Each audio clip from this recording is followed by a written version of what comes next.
I work at a gas station in rural Pennsylvania. It's a boring job, but it's pretty easy and it pays alright. A few weeks ago, this new guy started.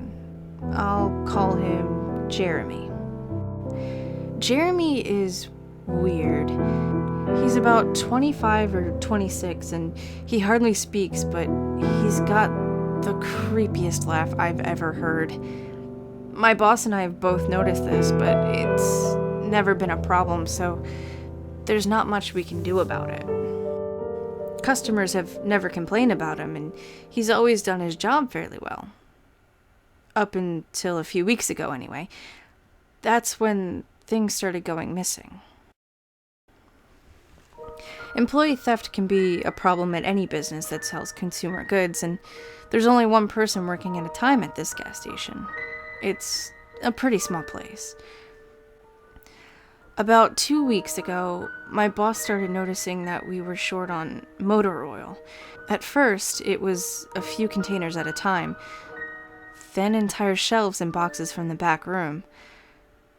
Pretty soon, entire shipments would be gone the day after we got them, and it would always be right after Jeremy's shifts. My boss has checked the security camera tapes from every single night he worked, but he could never catch him in the act. Jeremy would lock up at closing, and then the motor oil would be gone the next day.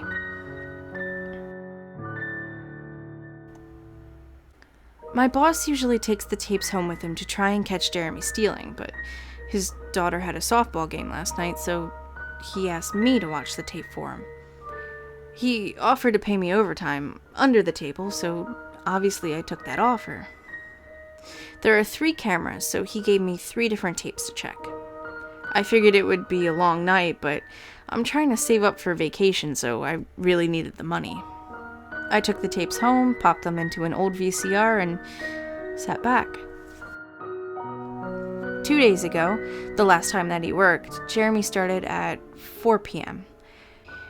Everything seemed pretty normal at first. He counted up his drawers, switched off with the girl who was working before him, and waited for a customer. The first person who came in was Miss Templeton. The timestamp on the video read 4:03. She's a regular. She picked up her cigarettes and a newspaper and paid with a 20. Nothing unusual there. The next customer was some local guy named Ron. He drives a motorcycle, usually comes in every few days. He filled up his tank, got a bag of beef jerky, paid with his credit card, and then left. Next was some guy with a cowboy hat. I'd never seen him before, but we get plenty of strangers passing through, just like at any gas station. He got $40 worth of diesel fuel, paid with a $100 bill, and went on his way. I sat back inside. The only thing more boring than doing this job is watching someone else do it. My boss's offer was enough to keep me watching, though, so I left the tape on. Everything seemed pretty normal. I had a feeling that if Jeremy was stealing motor oil, he knew we were suspicious of him by now. I didn't expect him to be dumb enough to let us catch him on camera. Things stayed boring and routine until about 5 o'clock. At 5:03, Miss Templeton came back in. She must have forgotten something. But she didn't. She bought the same pack of cigarettes as before and the same newspaper. She paid with another 20. That's odd, I thought, but then again, she's a little absent-minded. I thought Jeremy should have told her that she'd already got her smokes, but it's not against the rules to sell someone the same thing twice. That's when Ron came in again.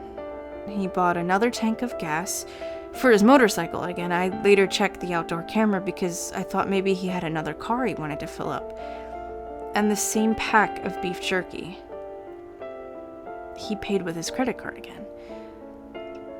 No big deal. I figured this was just a weird coincidence. Miss Templeton is forgetful, and Ron probably owns more than one Harley. That's when the guy in the cowboy hat came back in.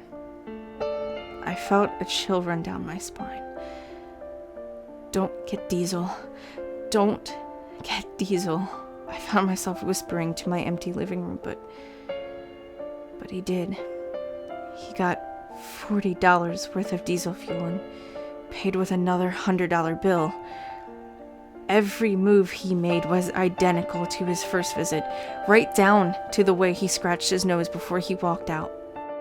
Either this guy is rich, owns a lot of trucks, and just moved into town, or something really bizarre was happening. I kept watching. Every customer for the next hour was the same as before. Every single one. I was seriously freaked out. And then, at 6:03, Miss Templeton walked back in. She bought her cigarettes and a newspaper again, and paid with another $20 again. I thought I was gonna lose it.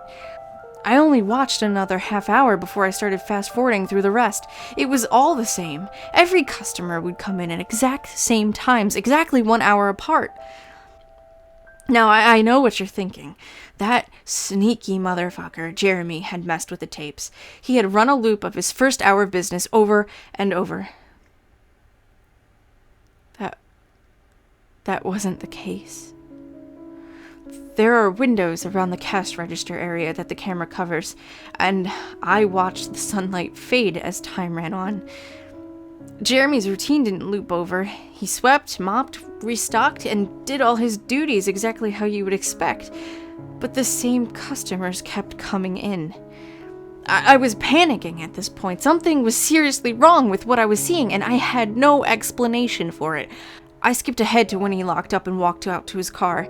He hadn't stolen anything, but I kept watching just to make sure. I fast-forwarded one last time to about midnight.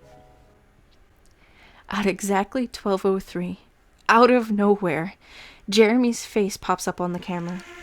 I don't mean he moved his head into view. I mean that 1 second the store was empty and the next his face was all I could see. He wasn't looking at the camera.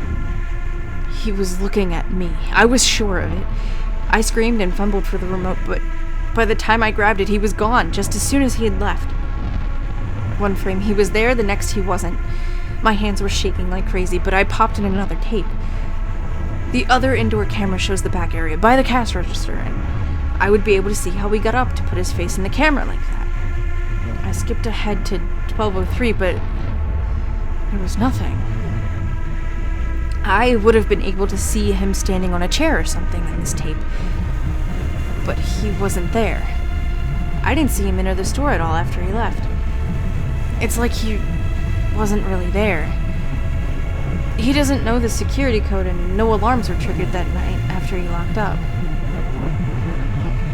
What I did see, however, was that at 12:03, the motor oil vanished off the shelf. All of it. Same as Jeremy's face. 1 second it was there, and the next, it wasn't.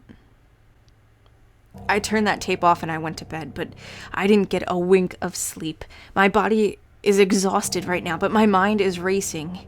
That tape was undoubtedly the creepiest, most disturbing thing I've ever seen in my life. I work in a few hours. My boss asked me to bring the tapes back in and let him know what I found, but really, what the hell am I gonna say? Jeremy works the night shift tonight, directly after me, and the plan is for my boss to come in just before I leave and confront him with me, as I'm supposed to be the one who caught him stealing. I have no idea what I'm gonna do. I suppose I'll have to show my boss the tapes, but I don't want to watch them with him. I never want to see something like that again. I can't get the image of Jeremy just smiling directly into the camera out of my mind. It was the creepiest look I've ever seen on another human being's face. Anyway, I'm gonna try again to get some last-minute sleep before I have to go in and deal with this. I'll let you guys know what happens.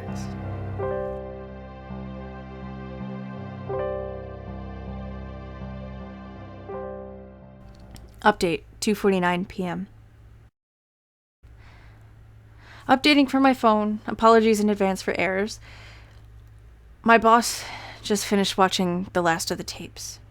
I told him what to expect, but you really can't prepare someone for something like that. He's scared shitless. I still am too. And Jeremy is due to come in at 4. We've got little over an hour to get our shit together, but neither one of us knows what to say to him. Is he just a fucked up guy who likes to steal motor oil and scare the shit out of people, or is he something else? I don't know if this is crazy, but does anyone think he could have anything to do with the time loop? My boss said he has never noticed anything like this in any of the other tapes, but the way he popped up in this one made me think he knew I would be watching. It's like he wanted me to see what he could do. Like he was showing off or something. The way he smiled into the camera was like a little kid showing you a sandcastle they just built or something. I don't know, I probably sound crazy. I sure feel the part. I'm gonna go talk to my boss some more. We have to calm ourselves and figure out how to handle this. I'll update again tonight, but I really have a bad feeling about how this is gonna play out. Update, 4:33 p.m. No sign of Jeremy. Tried calling him, but his phone has been disconnected. We're calling the police.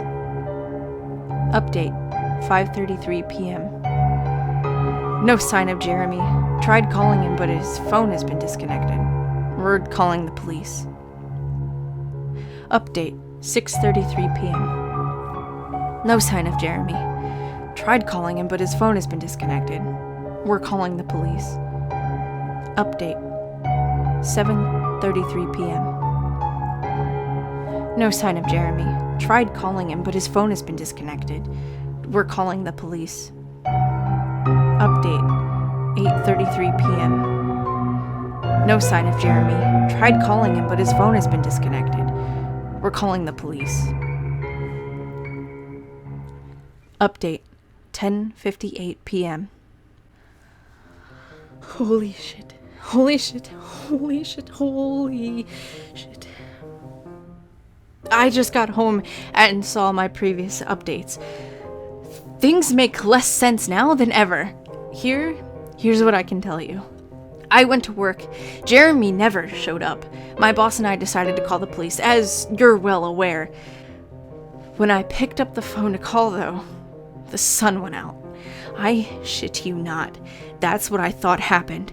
Apparently I blacked out for exactly 5 hours because when I looked at the clock, it was 9:33.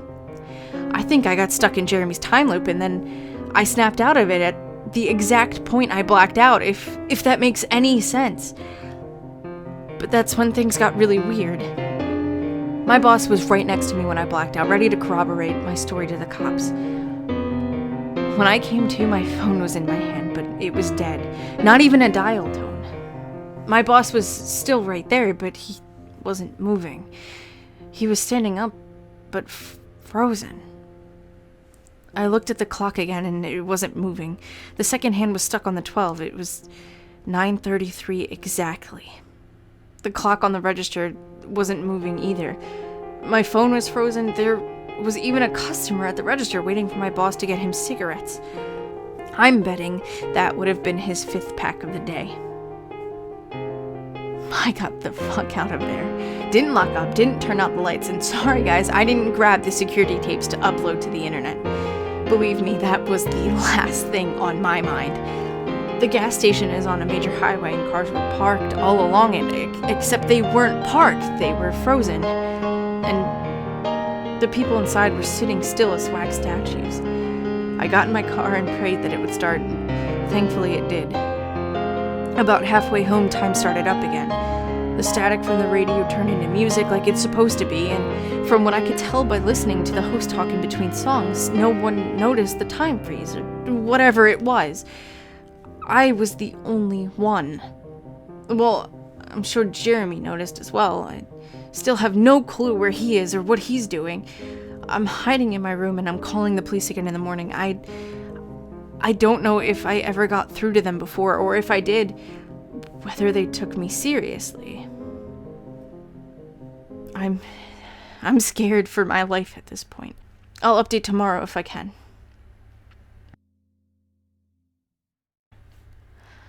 Final update, 10:33 a.m. I finally fell asleep last night around 4. I have no idea how I did it. I guess exhaustion finally got the best of me. This morning I woke up to my phone ringing. It was my boss. He'd been calling me since about 6. He woke up when the time turned back on last night and immediately called the cops. They came by to see what was wrong and he told them everything. The police around here are small-time guys. They were more concerned with the missing motor oil than anything, but my boss figured he would take it as long as he had their attention. They decided to go looking for Jeremy. We keep all of our employees' applications on file, and since Jeremy just started working there, his was easy to find. They checked the address on it and headed over to his house. You're not gonna believe what they found. The address Jeremy listed on his application was an empty lot, or at least now it is. There used to be a house there, but it burned down in 1993. Being a small town, almost everyone remembers that fire. A family of 4 used to live there way back when. Rumor has it that they had an estranged son who they really never talked about, but I can't say for sure if that's true. What I can say is true is that after an insurance investigation, the fire was ruled as an arson. The entire family was sleeping when it happened. None of them survived. They never caught the guy who did it. Rumor has it that when they tried to contact the estranged son, no one can find him. Anyway, my boss called and told me this, and I freaked out. Then he asked me to come to the gas station. What, are you crazy? I said. But he assured me that the cops were still there with him. Then he dropped a bomb. The FBI were also in town, and they were going to talk to me one way or another, so I might as well come in. It was about 7:15, and I wanted to go back to bed, but I figured I wouldn't be able to sleep much more anyway, so I went down. 4 men in suits greeted me and told me to have a seat. We went over everything 2 or 3 times until they got all the details down. I told them about Jeremy, the security tape last night at work, everything. Finally, after I finished, one of the agents said, "Oh, Christ, we've got another one on our hands." Then they made me sign a bunch of papers saying I wouldn't tell anyone what happened, so I can't say much more. I might be breaking the law just by posting this. So now I'm home. I'm not sure what to do with myself. That agent's words when I told him the story are gonna haunt me for the rest of my life. Anyway, I've gotta go. I have some errands to run today, and then I have to go into work to pick up some tapes. My boss and I think this new guy, Jeremy, he's a complete creep, is stealing motor oil, and I have to watch the security footage to see if I can catch him doing it. I have better things to do, but my boss is paying me overtime, under the table, so I'm trying to save up for vacation so I could really use the money. It should be pretty simple. The oil always goes missing right after his shifts. I figure I'll just watch the tapes, catch him in the act, and that'll be that.